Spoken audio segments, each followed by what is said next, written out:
ಬ್ರೇಕ್ನ ನಂತರ ಹಾಟ್ ನ್ಯೂಸ್ಗೆ ಮತ್ತೊಮ್ಮೆ ಸ್ವಾಗತ. ಇವತ್ತು ಬೆಳಗ್ಗೆ ಲೋಕಾಯುಕ್ತ ಅಧಿಕಾರಿಗಳು ಕರ್ನಾಟಕದ ಬೇರೆ ಬೇರೆ ಭಾಗಗಳ 23 ಸ್ಥಳಗಳಲ್ಲಿ ಏಕಕಾಲದಲ್ಲಿ ದಾಳಿಯನ್ನು ನಡೆಸಿದ್ರು. 8 ಜನ ಸರ್ಕಾರಿ ನೌಕರರು, ಇವರ ಪೈಕಿ ಒಂದು ಗವರ್ನಮೆಂಟ್ ಕಾಲೇಜಿನ ಲೈಬ್ರರಿಯನ್ನಿಂದ ಹಿಡಿದು ಪಂಚಾಯತ್ ಡೆವಲಪ್ಮೆಂಟ್ ಆಫೀಸರ್ ತನಕ ಬೇರೆ ಬೇರೆ 8 ಜನ ಸರ್ಕಾರಿ ನೌಕರರ ಮನೆಗಳು ಮತ್ತು ಅವರ ಇತರ ಸ್ಥಳಗಳ ಮೇಲೆ ಲೋಕಾಯುಕ್ತ ಅಧಿಕಾರಿಗಳು ದಾಳಿಯನ್ನು ನಡೆಸಿದ್ರು. ದಾಳಿಯ ನಂತರ ಸಿಕ್ಕಂಥ ಒಟ್ಟಾರೆ ಮಾಹಿತಿಯ ಪ್ರಕಾರ 8 ಜನರಿಂದ 7.5 ಕೋಟಿ ಮೌಲ್ಯದ ಅಕ್ರಮ ಆಸ್ತಿಯನ್ನು ಪತ್ತೆ ಹಚ್ಚಲಾಗಿದೆ ಅನ್ನುವಂಥದ್ದು. ಅದರ ಒಂದು ವರದಿಯನ್ನು ಕೊಡ್ತೀವಿ ನೋಡಿ.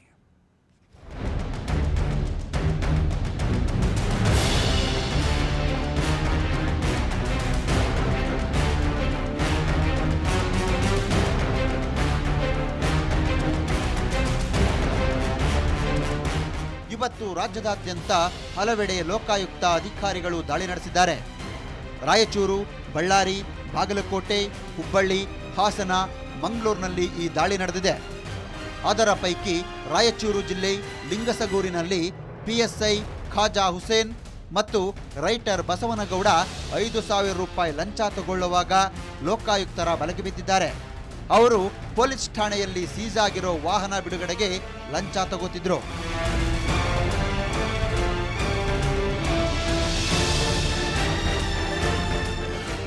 ಇನ್ನುಳಿದ ಹಾಗೆ ಮಂಗಳೂರಿನಲ್ಲಿ ಲೋಕಾಯುಕ್ತ ದಾಳಿ ನಡೆದದ್ದು ಆಹಾರ ಮತ್ತು ನಾಗರಿಕ ಪೂರೈಕೆ ಗೋಡನ್ ಮೇಲೆ. ಅಲ್ಲಿ ಅಗತ್ಯಕ್ಕಿಂತ ಹೆಚ್ಚು ಆಹಾರ ಪದಾರ್ಥ ದಾಸ್ತಾನಿದ್ದು ಅದರ ದುರ್ಬಳಕೆಯಾಗ್ತಿದೆ ಅನ್ನೋ ಆರೋಪದ ಮೇಲೆ ಡಿಪೋ ಮ್ಯಾನೇಜರ್ ರಾಜನ್ ನಂಬಿಯಾರ್ ಅವರನ್ನ ಬಂಧಿಸಲಾಗಿದೆ.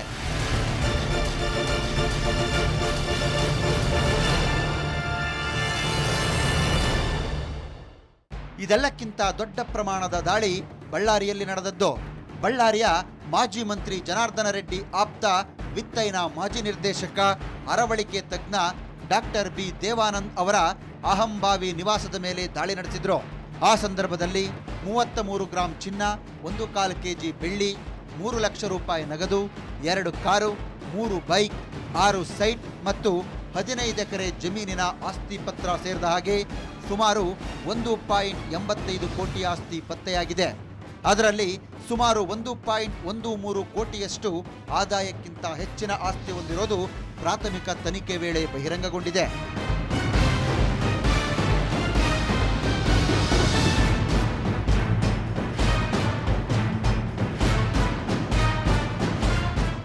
ಇದೇ ವೇಳೆ ಕೂಡ್ಲಿಗಿ ತಾಲೂಕಿನ ಗುಡೇಕೋಟೆಯ ಪಿಡಿಒ ಆರ್ ಪ್ರಕಾಶ್ ಅನ್ನೋರ ಕೂಡ್ಲಿಗಿಯ 2 ನಿವಾಸದ ಮೇಲೆ ದಾಳಿ ನಡೆಸಲಾಗಿದ್ದು ಸುಮಾರು 42 ಲಕ್ಷದಷ್ಟು ಆದಾಯಕ್ಕಿಂತ ಹೆಚ್ಚಿನ ಆಸ್ತಿ ಇರೋದು ಸದ್ಯದ ಮಾಹಿತಿ. ಇನ್ನು ಹುಬ್ಬಳ್ಳಿಯಲ್ಲಿ ಲೋಕಾಯುಕ್ತ ಎಸ್ಪಿ ಕೆ ಪರಶುರಾಮ್ ನೇತೃತ್ವದ ತಂಡ ದಾಳಿ ನಡೆಸಿದೆ. ಈ ತಂಡ ಹುಬ್ಬಳ್ಳಿ ಧಾರವಾಡ ಮಹಾನಗರ ಪಾಲಿಕೆಯ ಇಂಜಿನಿಯರ್ ಎಸ್ಎನ್ ಪುಟ್ಟಣ್ಣವರ್ ಅವರ ಜೆಪಿ ನಗರದ ಮನೆ ಮೇಲೆ ದಾಳಿ ನಡೆಸಿದೆ. ಅಲ್ಲಿ 5 ಲಕ್ಷಕ್ಕೂ ಹೆಚ್ಚು ನಗದು, 5ಕ್ಕೂ ಹೆಚ್ಚು ಬ್ಯಾಂಕ್ ಖಾತೆಯ ಪುಸ್ತಕ, ಅಪಾರ ಪ್ರಮಾಣದ ಚಿನ್ನ ಹಾಗೂ ವಜ್ರದ ಆಭರಣಗಳು ಪತ್ತೆಯಾಗಿವೆ.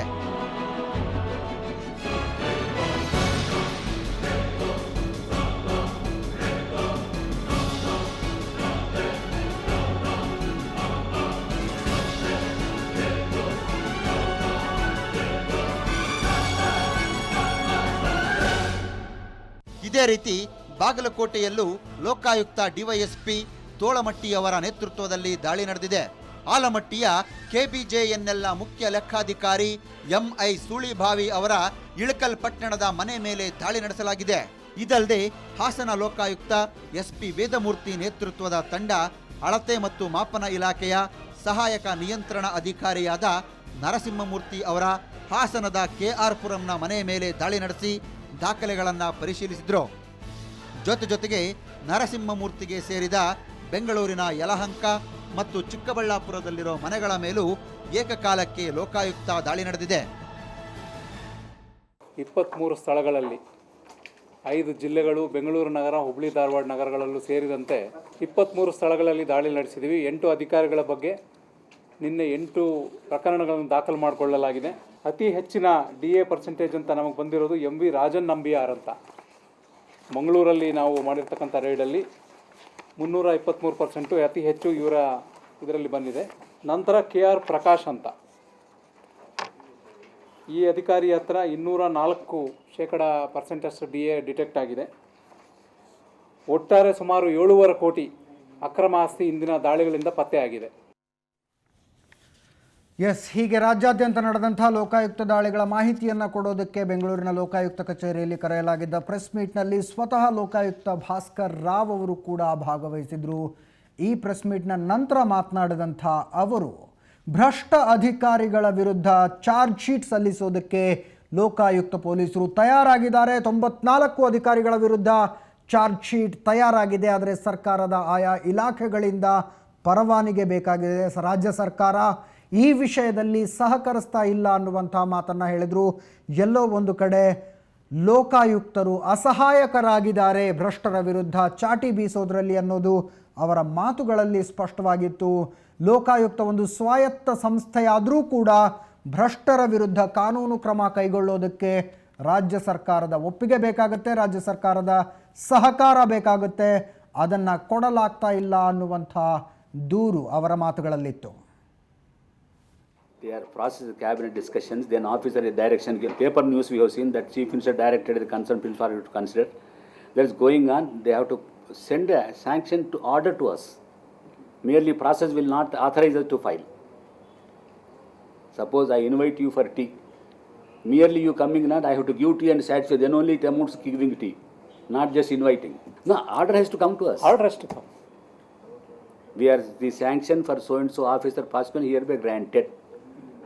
Then within 1 week charge sheet will file. Everything is ready with us. But waiting for only permission, sir. That's all. No, that's only for that. Everything is ready. Yes, ಇನ್ನು ತುಮಕೂರಿನ ಮಧುಗಿರಿ ಪೊಲೀಸರು ಮಧ್ಯರಾತ್ರಿ ಹೊತ್ತಿನಲ್ಲಿ ಏಟು ತಿಂದು ಬಂದಿದ್ದಾರೆ. ಒಬ್ಬ ದರೋಡೆಕೋರನನ್ನು ಅರೆಸ್ಟ್ ಮಾಡೋದಕ್ಕೆ ಆತನ ಹಳ್ಳಿಗೆ ಹೋಗಿದ್ರು. ಮಧ್ಯರಾತ್ರಿ ಹೋಗಿ ಬಾಗಿಲು ಬಡಿದ್ರು, ಪೊಲೀಸರು ಬಂದಿದ್ದಾರೆ ಅನ್ನೋದನ್ನು ಅರ್ಥ ಮಾಡಿಕೊಂಡ ಆತ ಓಡೋದ. ಆದರೆ ಆತನ ಮನೆಯವರು ತಮ್ಮ ಮನೆಗೆ ದರೋಡೆಕೋರರು ಬಂದಿದ್ದಾರೆ ಅಂದುಕೊಂಡು ಜನರನ್ನೆಲ್ಲ ಎಬ್ಬಿಸಿ ಪೊಲೀಸರಿಗೆ ಸಮ ಹೊಡೆತ ಕೊಟ್ಟಿದ್ದಾರೆ. ಅದಕ್ಕೆ ಸಂಬಂಧಪಟ್ಟ ವರದಿ ಇಲ್ಲಿದೆ.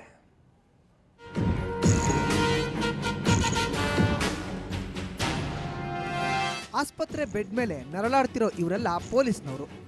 ಹುಬ್ಬೇರಿಸಬೇಡಿ. ಅಷ್ಟಕ್ಕೂ ಪೊಲೀಸರ ಈ ಸ್ಥಿತಿಗೆ ಕಾರಣ ಗ್ರಾಮಸ್ಥರು ನೀಡಿದ ಧರ್ಮದೇಟು. ಹೌದು ಸ್ವಾಮಿ, ಮಧುಗಿರಿಯಲ್ಲಿ ಕಳೆದ 24ರಂದು ದರೋಡೆಯೊಂದು ನಡೆಯಿತು. ಈ ಸಂಬಂಧ ಆರೋಪಿ ಒಕ್ಕೋಡಿ ಗ್ರಾಮದ ಹರೀಶ್ನನ್ನ ಬಂಧಿಸಲು ರಾತ್ರಿ ಮಧುಗಿರಿ ಠಾಣೆಯ PSI ಅಮರೇಶ್ ನೇತೃತ್ವದ 8 ಜನರ ಪೊಲೀಸರ ತಂಡ ತೆರಳಿದೆ. ಪೊಲೀಸರ ಬೂಟಿನ ಸದ್ದು ಕೇಳುತ್ತಲೇ ಹರೀಶ್ ಪರಾರಿಯಾಗಿದ್ದಾನೆ. ಆದರೆ ಅಪರಾತ್ರಿಯಲ್ಲಿ ಮನೆ ಬಾಗಿಲು ತಟ್ಟಿದ್ರಿಂದ ಭಯಗೊಂಡ ಹರೀಶ್ ಮನೆಯವರು ದರೋಡೆಕೋರರು ಬಂದಿದ್ದಾರೆಂದು ಕೂಗಿಕೊಂಡಿದ್ದಾರೆ. ಕೂಡಲೇ ಜಮಾಯಿಸಿದ ಗ್ರಾಮಸ್ಥರೆಲ್ಲ ಸೇರಿ ಪೊಲೀಸರಿಗೆ ಹಿಗ್ಗ ಮುಗ್ಗ ಥಳಿಸಿದ್ದಾರೆ. ಪೊಲೀಸ್ ವಾಹನದ ಮೇಲೂ ಕಲ್ಲು ತೂರಿದ್ದಾರೆ. ಯಾವುದೇ ವ್ಯಕ್ತಿ ತನ್ನ ಅಪರಾಧದಲ್ಲಿ ಸಿಗಾಕೊಂಡಾಗ ಪೊಲೀಸರು ಬಂಧನ ಮಾಡಲಿಕ್ಕೆ ಬಂದಾಗ ಸಹಕಾರ ನೀಡುವಂಥದ್ದು ಪ್ರತಿಯೊಬ್ಬ ನಾಗರಿಕನ ಕರ್ತವ್ಯ. ಆದರೆ ಇಲ್ಲೇನಾಗಿದೆ, ಸರಿಯೋ ತಪ್ಪೋ ಅಥವಾ ಅವನು ಅಪರಾಧ ಮಾಡಿದನೋ ಇಲ್ವೋ ಅದು ತನಿಖೆಯಿಂದ ಗೊತ್ತಾಗ್ತಿತ್ತು. ಆದರೆ ಇವಾಗ ಪೊಲೀಸರ ಮೇಲೆ ಹಲ್ಲೆ ನಡೆಸಿ ಒಂದು ಗುರುತರವಾದಂಥ ಆರೋಪನ ತಮ್ಮ ಮೇಲೆ ಗ್ರಾಮಸ್ಥರು ಹೇಳ್ಕೊಂಡಿದ್ದಾರೆ. ಈಗಾಗಲೇ ನಾವು 5 ಜನನ ದಸ್ತಗಿರಿ ಮಾಡಿದ್ವಿ. ಉಳಿದ ಆರೋಪಿಗಳು ಗ್ರಾಮಕ್ಕೆ ಭೇಟಿ ನೀಡಲಾಗಿದೆ. ಉಳಿದ ಆರೋಪಿಗಳು ತಲೆಮರೆಸಿಕೊಂಡಿದ್ದಾರೆ. ಗ್ರಾಮದಲ್ಲಿ ಸೂಕ್ತ ಪೊಲೀಸ್ ಬಂದೋಬಸ್ತ್ ಮಾಡಲಾಗಿದೆ. ಘಟನೆ ಉಗ್ರರೂಪ ಪಡೆದುಕೊಳ್ಳುತ್ತಿದ್ದಂತೆ ಎಚ್ಚೆತ್ತ ಪೊಲೀಸರು ಹೆಚ್ಚುವರಿ ಪೊಲೀಸರನ್ನ ಕರೆಯಿಸಿ ಹರೀಶ್ ತಂದೆ ಸೇರಿ 5ರನ್ನ ವಶಕ್ಕೆ ಪಡೆದು ಬೆಳ್ಳಾವಿ ಪೊಲೀಸರ ವಶಕ್ಕೆ ನೀಡಿದ್ದಾರೆ. ಆದರೆ ಘಟನೆ ಬಗ್ಗೆ ಹರೀಶ್ ತಾಯಿ ಹೇಳೋದೇ ಬೇರೆ. ಒಳಗಡೆ ಇಂಥದ್ದು ಬಂದಿದ್ರಿ ಅಂತ ಹೇಳಿಲ್ಲ ಸರ್ ನಮಗೆ. ಹಿಂಗೆ ಬಂದಿದ್ದೀವಿ ಕಣಪ್ಪ ಅಂತ ನಾನು ನಮ್ಮ ಗಂಡ ಎಷ್ಟೇ ಹೇಳ್ಬಿಟ್ಟ ಕೇಳಲಿಲ್ಲ. ಅವರು ಯಾರು ಹೇಳ್ರಣ ಅಂದೇನೆ ಬಾಗ್ಲು ಹಾಕೊಂಡೇನೆ ಕೇಳಿದೆ ಕಣಣ್ಣ. ನಾನು ನಮ್ಮನೆಯವ್ರು ಏನು ಹೇಳ್ರಪ್ಪ ಏನಕ್ಕೆ ಬಂದಿದ್ದು ಹೇಳ್ರಿ ಅಂದರು. ನಾವು ಕೇಳಲಿಲ್ಲ. ಒಂದು ಮಾತು ಹೇಳಿದ್ರೆ ಸಾಕಾಗಿತ್ತು ಕಣಣ್ಣ. ನಾವು ಹಿಂಗೆ ಬಂದಿದ್ದೀವಿ, ಹಿಂಗೆ ಈ ಥರ ಐತೆ, ಈ ಥರ ಮಾಡಿದ್ದೀವಿ, ಈ ಥರ ನಿನ್ನ ಮಗ ಹಿಂಗೆ ಮಾಡ್ಯವ್ರ ನಮ್ಗೆ ಗೊತ್ತಿರಲಿಲ್ಲ. ಈ ಥರ ನನ್ನ ಮಗನೂ ಏನು ನಮಗೂ ಸುಲಭ ಕೊಟ್ಟಿರಲಿಲ್ಲ ಸರ್. ಇಲ್ದ್ರೆ ನಾವು ಇಲ್ಲಿ ತಗೊಂಡು ಈ ಥರ ಆಗ್ತಿರ್ಲಿಲ್ಲ ಪೊಲೀಸರು. ಗಾಯಗೊಂಡ ಪೊಲೀಸರೆಲ್ಲ ಮಧುಗಿರಿ ಜಿಲ್ಲಾಸ್ಪತ್ರೆಯಲ್ಲಿ ಚಿಕಿತ್ಸೆ ಪಡೆಯುತ್ತಿದ್ದಾರೆ. ಕರ್ತವ್ಯ ನಿರತ ಪೊಲೀಸರ ಮೇಲೆ ಕೈ ಮಾಡಿದ ಗ್ರಾಮಸ್ಥರ ಕೃತ್ಯ ತೀವ್ರ ಚರ್ಚೆಗೆ ಗ್ರಾಸವಾಗಿದೆ. ತುಮಕೂರಿನಿಂದ ಯೋಗೇಶ್, ಸುವರ್ಣ ನ್ಯೂಸ್. ಎಸ್, ಐಡೆಂಟಿಫಿಕೇಷನ್ ಮಿಸ್ಟೇಕ್ ಅಂತ ಕರೆಯೋದು. ಅದಕ್ಕೆ ಬಹುಶಃ ಗ್ರಾಮಸ್ಥರಿಗೆ ತಮ್ಮ ಊರಿನಲ್ಲಿ ಒಬ್ಬ ದರೋಡೆಕೋರ ಇದ್ದಾನೆ, ಆತನನ್ನು ಹುಡುಕೊಂಡು ಪೊಲೀಸರು ಬಂದಿದ್ದಾರೆ ಅನ್ನೋದು ಸ್ಪಷ್ಟವಾಗಿ ಗೊತ್ತಿದ್ದರೆ ಈ ರೀತಿಯಾದಂಥ ಕೃತ್ಯ ನಡೀತಾ ಇರಲಿಲ್ಲ ಅಂತ ಅನಿಸುತ್ತೆ. ಇನ್ನು ಬೆಂಗಳೂರಿನಿಂದಾನೇ ಇನ್ನೊಂದು ಸ್ಟೋರಿ ಇರುವಂಥದ್ದು. ಬೆಂಗಳೂರಿನಲ್ಲಿ ಯಾರಾದರೂ ಒಬ್ಬ ಆಟೋ ಚಾಲಕ ನಾವು ಕರದಲ್ಲಿಗೆ ಮೀಟ್ರ್ ಹಾಕ್ಕೊಂಡು ಬರ್ತೀನಿ ಅಂತ ಹೇಳಿದ್ರೆ ಪರಮ ಆಶ್ಚರ್ಯ ಆಗುತ್ತೆ, ತುಂಬ ಖುಷಿ ಆಗುತ್ತೆ. 1.5 ಮೀಟ್ರ್ ಕೇಳಿದಾಗ ಇದು ಸಾಮಾನ್ಯ ಅಂತ ಅನಿಸುತ್ತೆ. ಆದರೆ ಇಲ್ಲೊಬ್ಬ ಆಟೋ ಚಾಲಕ ಇದ್ದಾನೆ, ಕುಣಿಗಲ್ ಮೂಲದ ವಿಶ್ವನಾಥ್ ಅನ್ನುವಂಥವನು. ಆತ ಪ್ರಯಾಣಿಕರು ಎಲ್ಲಿ ಕರೆದ್ರೆ ಅಲ್ಲಿಗೆ ಬರ್ತಾ ಇದ್ದ, ದಾರಿಯಲ್ಲಿ ತುಂಬ ಚೆನ್ನಾಗಿ ಮಾತಾಡಿಸ್ತಾ ಇದ್ದ, ಮೀಟ್ರ್ ಎಷ್ಟಾಗುತ್ತೋ ಅಷ್ಟೇ ದುಡ್ಡು ಕೊಡಿ ಅಂತ ಹೇಳ್ತಾ ಇದ್ದ. ಅದಷ್ಟೇ ಆಗಿದ್ದರೆ ಪರವಾಗಿಲ್ಲ, ಪ್ರಯಾಣಿಕರನ್ನು ಕರೆದುಕೊಂಡು ಹೋಗಿ ಜ್ಯೂಸ್ ಕುಡಿಸ್ತಾ ಇದ್ದ, ಟೀ ಕೊಡಿಸ್ತಾ ಇದ್ದ. ತುಂಬ ಪ್ರೀತಿಯಿಂದ ಇಂಥ ಆಟೋ ಚಾಲಕರು ಇದ್ದಾರಾ ಅಂತ ಅಂದ್ಕೊಂಡು ನೀವು ಜ್ಯೂಸ್ ಕುಡಿದ್ರೆ, ಟೀ ಕುಡಿದ್ರೆ ಸ್ವಲ್ಪ ಹೊತ್ತಿನಲ್ಲಿ ಪ್ರಜ್ಞೆ ತಪ್ತಾ ಇದ್ರಿ. ಎಚ್ಚರ ಆಗೋ ಹೊತ್ತಿಗೆ ಮೈಮೇಲಿನ ಆಭರಣಗಳು ನಾಪತ್ತೆಯಾಗಿರ್ತಾ ಇದ್ವು. ಇಂಥದ್ದೊಂದು ಘಟನೆ ನಡೀತಾ ಇದೆ, ಇಂಥದ್ದೊಂದು ಪ್ರಕರಣ ಮತ್ತೆ ಮತ್ತೆ ದಾಖಲಾಗ್ತಾ ಇದೆ ಅನ್ನೋದರ ಮಾಹಿತಿ ಪಡೆದಂಥ ಕಾಮಾಕ್ಷಿಪಾಳ್ಯದ ಪೊಲೀಸರು ಇವತ್ತು ಕುಣಿಗಲ್ ಮೂಲದ ಆಟೋ ಚಾಲಕ ವಿಶ್ವನಾಥನನ್ನು ಅರೆಸ್ಟ್ ಮಾಡಿದ್ದಾರೆ. ಆತನಿಂದ 250 ಗ್ರಾಂ ಚಿನ್ನಾಭರಣವನ್ನು ವಶಪಡಿಸಿಕೊಳ್ಳಲಾಗಿದೆ. ಈತ ಸಾಮಾನ್ಯವಾಗಿ ಒಂಟಿ ಮಹಿಳೆಯರನ್ನೇ ಟಾರ್ಗೆಟ್ ಮಾಡ್ತಾ ಇದ್ದ ಅನ್ನುವಂಥದ್ದು ಪೊಲೀಸ್ ತನಿಖೆಯಲ್ಲಿ ಗೊತ್ತಾಗಿರುವಂಥ ಮಾಹಿತಿ. ಬೆಂಗಳೂರಿನ ಕಾಮಾಕ್ಷಿಪಾಳ್ಯ ಪೊಲೀಸರು ನಡೆಸಿರುವಂಥ ಕಾರ್ಯಾಚರಣೆ ಇದು. ಇದರ ಬಗ್ಗೆ ಪಶ್ಚಿಮ ವಲಯ DCP ಲಾಬುರಾಮ್ ಸುವರ್ಣ ನ್ಯೂಸ್ ಜೊತೆಗೆ ಹೆಚ್ಚಿನ ಮಾಹಿತಿಯನ್ನು ಹಂಚಿಕೊಂಡಿದ್ದಾರೆ. ವಿಶ್ವನಾಥ್ ಅಲಿಯಾಸ್ ವಿಶ್ವಕಂಠ ಅಲಿಯಾಸ್ ರಾಜ ಅಂತ ಒಬ್ಬ ಆರೋಪಿಗೆ ನಾವು ಅರೆಸ್ಟ್ ಮಾಡಿದ್ದೀವಿ. ಇವರು ಮೂಲತಃ ಹುಲಿಯೂರುದುರ್ಗ ತಾಲೂಕು, ಹುಲಿಯೂರುದುರ್ಗ ಹೋಬಳಿ, ತುಮಕೂರು ಜಿಲ್ಲೆಯವರು. ಇಲ್ಲಿ ಕಾಮಾಕ್ಷಿಪಾಳ್ಯದಲ್ಲಿ ಬಾಡಿಗೆ ಮನೆಯಲ್ಲಿ ವಾಸ ಮಾಡ್ತಾಯಿದ್ದಾರೆ ಮತ್ತು ಆಟೋ ಓಡಿಸ್ತಾ ಇದ್ದಾರೆ. ಇವ್ರದ್ದು ಮೋಡಸ್ ಆಪರೇಂಡಿಂದ ಆಟೋದಲ್ಲಿ ಹೋಗುವಾಗ ಒಂಟಿ ಮಹಿಳೆಯರಿದ್ದರೆ, ಯಾರು ಒಬ್ಬರೇ ಮಹಿಳೆಯರು ಆಟೋದಲ್ಲಿ ಹೋಗುವಾಗ ಇವರು ಪರಿಚಯ ಮಾಡಿಕೊಂಡು ಮಾತನಾಡುವಾಗ ಅವರು ಕೇಳ್ತಾರೆ, ಟೀ ಕಾಫಿ ಜ್ಯೂಸ್ ಏನು ಬೇಕಂತ ಕೇಳ್ತಾನೆ. ಯಾರು ಹೌದಾ ಅಂತ ಹೇಳಿದ್ರೆ ಅವರು ಹೋಗಿ ಪಕ್ಕದ ಅಂಗಡಿಯಿಂದ ಎಲ್ಲಿ ಟೀ ಅಂಗಡಿ ಇದ್ದರೆ ಅಲ್ಲಿ ಹೋಗಿ ಟೀ ತರ್ತಾರೆ, ಯಾ ಕಾಫಿ ಜ್ಯೂಸ್ ಏನು ತರ್ತಾರೆ. ಅದು ತಂದು ಅದರಲ್ಲಿ ತರುವಾಗ ಮಾದರಿಯ ಬೇರೆ ಟ್ಯಾಬ್ಲೆಟ್ಸ್ ಹಾಕಿ ಕೊಡ್ತಾರೆ. ಅದರದ್ದು ಕೊಟ್ಟ ತಕ್ಷಣ ಆ ಪ್ಯಾಸೆಂಜರ್ ಯಾರು ಇರ್ತಾರೆ ಅವ್ರಿಗೆ ಪ್ರಜ್ಞೆ ಇರೋಲ್ಲ. ಎಸ್, ತುಂಬ ಚೆನ್ನಾಗಿ ಮಾತಾಡಿಸಿದ್ರೂ ಕೂಡ ಸಂಶಯ ಪಡೋ ಹಾಗಾಗಿದೆ ಈ ಪ್ರಕರಣವನ್ನು ನೋಡಿದ ನಂತರ. ಇಲ್ಲಿಗೆ ಇವತ್ತಿನ ಹಾಟ್ ನ್ಯೂಸ್ನ ಮುಗಿಸ್ತಾ ಇದ್ದೀನಿ. ಇದು ಆಯಾ ದಿನದ ದೊಡ್ಡ ಸುದ್ದಿಗಳನ್ನು ವಿವರವಾಗಿ ಕೊಡೋ ವಿಶೇಷ ಕಾರ್ಯಕ್ರಮ. ಪ್ರತಿದಿನ ಸಂಜೆ 6:30ಕ್ಕೆ ಪ್ರಸಾರ ಆಗುತ್ತೆ, ತಪ್ಪದೇ ನೋಡಿ. ನೇರ, ದಿಟ್ಟ, ನಿರಂತರ ಸುದ್ದಿಗಾಗಿ ನೋಡ್ತಾ ಇರಿ ಸುವರ್ಣ ನ್ಯೂಸ್.